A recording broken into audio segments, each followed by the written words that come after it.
The most radicalizing thing I would just say for me in the 8 days I spent in Moscow was not simply the leader of the country, who of course is impressive. It's the largest landmass in the world.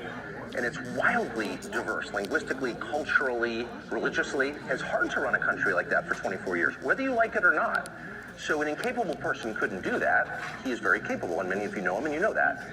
What was radicalizing, very shocking, and very disturbing for me was the city of Moscow, where I'd never been, the biggest city in Europe, 13 million people. And it is so much nicer than any city in my country. I had no idea.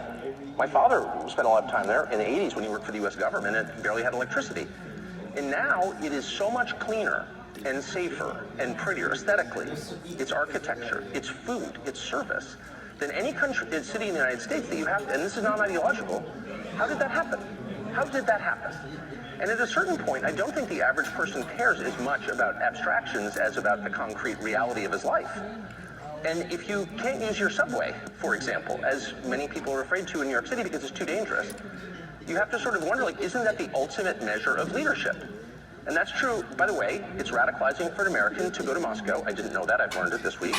To Singapore, to Tokyo, to Dubai and Abu Dhabi. Because these cities, no matter how we're told they're run and on what principles they're run, are wonderful places to live.